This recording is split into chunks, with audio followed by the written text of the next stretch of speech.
ඔබ දැක තිබෙනවාද? වතුර වීදුරුවකට පැන්සලක් දැමූ විට එය කොටස් දෙකකට වෙන් වී ඇති ආකාරයෙන් පෙනෙන බව.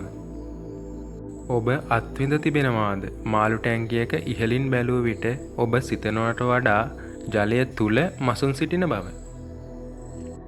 මේ සිදුවීම් වලට හේතුව ආලෝක වර්ධනය. ආලෝක වර්ධනය ආලෝකයේ වේගය මත රඳා පවතිනවා. රික්තකයක් තුළ ආලෝකයේ වේගය තප්පරයට මීටර් 3 වැඩි කිරීම 10 8 බලයක් බව ඔබ දන්නවා. එහෙත් මාධ්‍යයක් තුළදී මාධ්‍ය අණුව ආලෝකයේ වේගය වෙනස් වෙනවා. ගහනතර මාධ්‍යයක් නම් ආලෝකයේ වේගය අඩුයි. විරලතර මාධ්‍යයක් නම් ආලෝකයේ වේගය වැඩියි. ජල වීදුරුවක් තුළ පැන්සලක් තියෙන විට ජලයේ ඉඳන් ඇහැ වෙත එන ආලෝක කිරණය නැමී ගමන් කරන ආකාරය ඔබට පේනවා. ඒ වගේම මාළු ටැංකියක මාළුවේ ඉඳන් ඇහැ වෙත එන ආලෝක කිරණයත් ජලයත් වාතයත් වෙන් වෙන පෘෂ්ඨයේදී නැමී ගමන් කරනවා. ආලෝක කිරණයක් එක් මාධ්‍යයක සිට තවත් මාධ්‍යයකට ඇතුළු වීමේදී නැමී ගමන් කිරීම ආලෝක වර්ධනය කියලා හඳුන්වනවා. ආලෝක කිරණයක් වාතයේ සිට වීදුරු කුට්ටියට ඇතුළු වීමේදී සහ වීදුරු කුට්ටියේ සිට නැවතත් වාතයට පිටවීමේදී සිදුවන ආලෝකයේ වර්ධනය ගැන මේ පරීක්ෂණයෙන් අපි කතා කරනවා.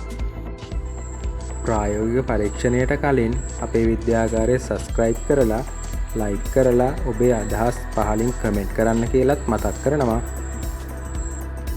සුදු කඩදාසියක්, වීදුරු කුට්ටියක්, කෝණමානයක්, පැන්සලක්, අඩිරුලක් වගේම ප්‍රකාශ අල්පෙනිතිත් අපිට මේ පරීක්ෂණයට අවශ්‍යයි.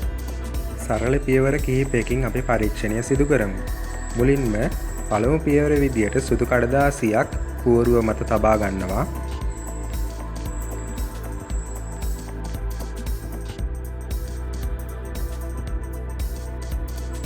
සුදු කඩදාසිය පුවරුවට සවි කර ගන්නවා මේ ආකාරයට.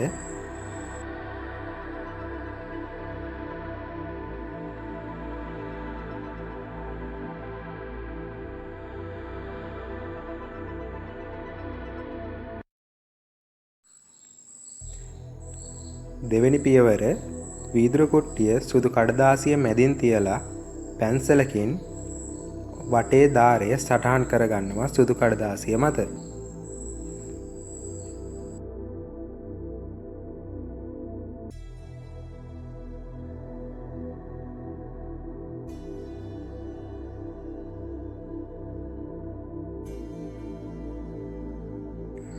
වීදුරු කුට්ටියේ පිහිටීම P Q R S ලෙස සටහන් කරගන්නවා.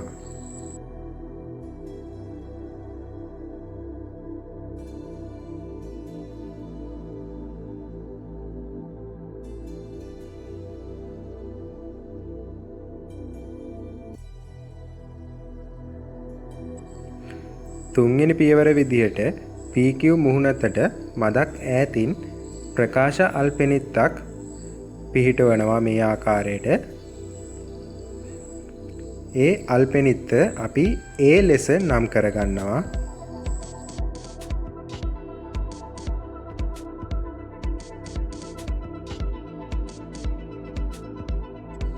PQ මුහුණතට ස්පර්ශ වෙන විදිහට තවත් ප්‍රකාශ අල්පෙනිත්තක් පිහිටවනවා මේ විදිහට.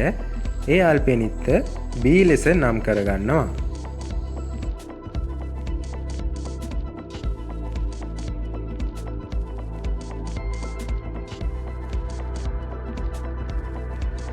ඊළඟ පියවර තමයි SR මුහුණතින් AB අල්පෙනිති දෙස බලා CD කියන අල්පෙනිති AB අල්පෙනිති වලට ඒකරේඛීය වන විදියට පිහිටවීම.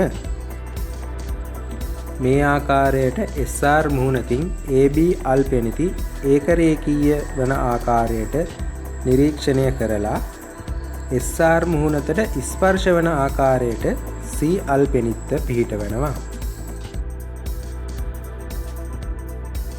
බලන්න මේ අවස්ථාවේ ඔබට දැක ගන්න පුළුවන් ඒකරේඛීය අවස්ථාවක් සහ ඒකරේඛීය නොවන අවස්ථාවක් හඳුනගන්නේ කොහොමද කියලා.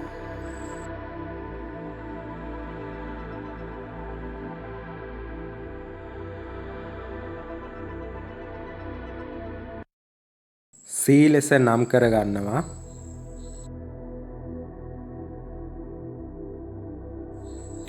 A B C කියන අල්පෙනිති තුනම ඒකරේඛීය වෙන ලෙස D අල්පෙනිත්ත මේ ආකාරයට සවි කරගෙන නම් කර ගැනීම සිදු කරනවා.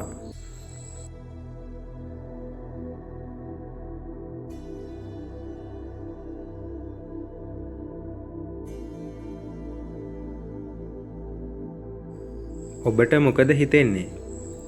AB අල්පෙනිති වලට එක එල්ලේ සිටින විදිහටමද CD අල්පෙනිති පිහිටලා තියෙන්නේ? වීදුරු කුට්ටියත් ප්‍රකාශ අල්පෙනිතිත් ඉවත් කරලම බලමු.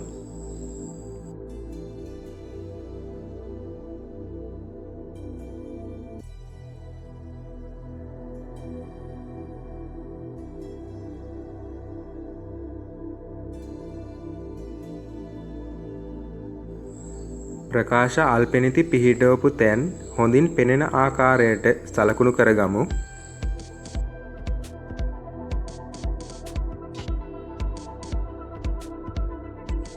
A B C D කියන්නේ වීදුරු කුට්ටිය තුලින් ආලෝක කිරණය ගමන් කරපු මාර්ගය. AB රේඛාව මගින් පෙන්වන්නේ වාතයේ ඉඳන් වීදුරු කුට්ටියට ආලෝක කිරණය ඇතුල් වීම. මේ කිරණය පතන කිරණය ලෙස හඳුන්වනවා.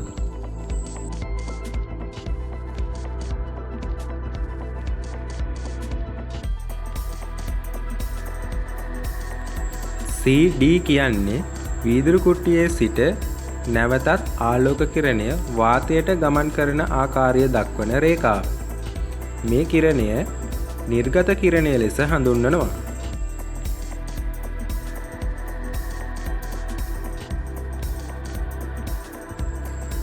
P Q R S කියන කොටස වීදුරු කුට්ටිය ලෙසත් ඉන් පිටත වාතය ලෙසත් සලකනවා.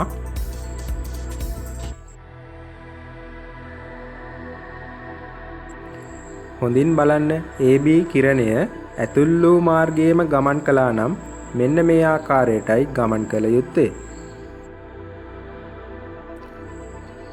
එම මාර්ගය වෙනස් වෙලා තියෙන බව හොඳින් නිරීක්ෂණය වෙනවා. අපි දැන් ගමන් කරපු මාර්ගය සටහන් කරගමු.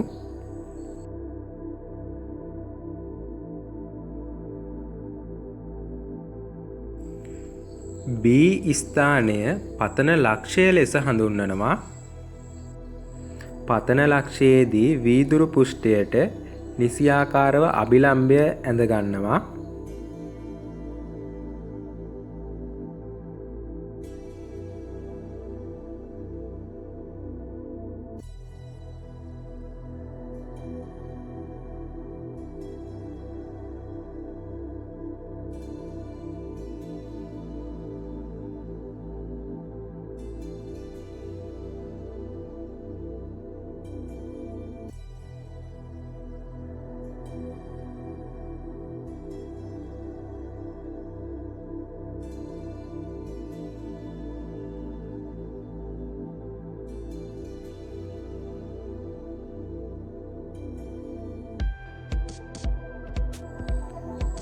අභිලම්බයත් පතන කිරණයත් අතර කෝණය පතන කෝණය ලෙස හඳුන්වනවා.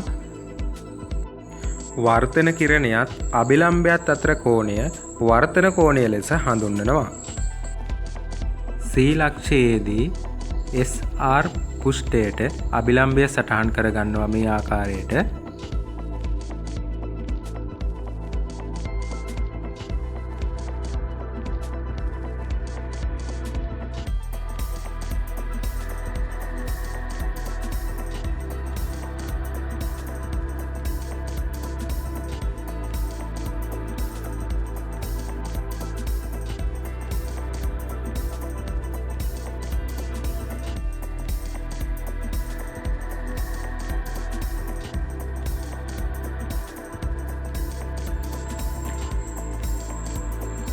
නිර්ගත කිරණයත් නිර්ගත ලක්ෂයේදී වීදුරු පෘෂ්ඨයට අදින ලද අභිලම්බයත් අතර කෝණය නිර්ගත කෝණය ලෙස හඳුන්වනවා.